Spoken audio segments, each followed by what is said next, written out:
Hello brothers, brand new ভিডিওতে আপনাকে স্বাগতম। অবশেষে দেখে ফেললাম মোস্ট অ্যান্টিসিপেটেড মুভি নূর। রায়হান রাফির নূর দেখলে বোঝা যায় তিনি কেবল গল্প বলেননি, বরং চরিত্রগুলোকে অনুভব করার সুযোগ করে দিয়েছেন। তার স্টোরি টেলিং খুবই সরল কিন্তু ফ্রেশ।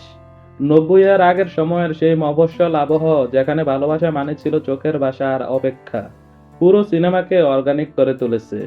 রাফির দারুণ কাজ হচ্ছে ছোট ভুল সংকেত আর সাধারণ মুহূর্তগুলোকে এত সূক্ষ্মভাবে ফুটিয়ে তোলা, যা দেখার সময় সবার মনে টুইস্টের প্রভাব ফেলে। অভিনয়ের কথা যদি বলতে যাই, তাহলে শুরুতেই বলতে হয় আরিফিন শুভর কথা। আরিফিন শুভ পুরোপুরি নূর হয়ে গেছেন। তার সেরা পারফর্ম ছিল এই নূর চরিত্রে। তার নরম আবেগপ্রবণ চরিত্র হঠাৎ ছোট ভুল বুঝাবুঝিতে বদলে যায়। রাগ, হতাশা, প্রেমের অতি আবেগ সবটাই এত বাস্তবভাবে ফুটে ওঠে যে মনে হয় তিনি ভেতর থেকে চরিত্রটিকে খুঁজে বের করেছেন। কিছু মুহূর্তে তার অস্থিরতা এতটাই গভীর যে দর্শক নিজের ভেতরের সংযোগ খুঁজে পায়। সিনেমাটা দেখার পর তার অভিনয়ের প্রশংসা করতেই হয়। আর জান্নাতুল ফেরদৌস ঐশী, তিনিও তার অভিনয়ের জায়গায় ছিলেন যথেষ্ট সাবলীল।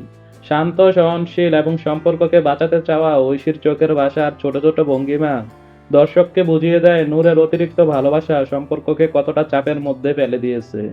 শেষমেশ নূর দেখায় ভালোবাসা যদি অতিরিক্ত হয়ে যায় আর সন্দেহ ঢুকে পড়ে, সম্পর্ক নীরবে ভেঙে যেতে সময় লাগে না।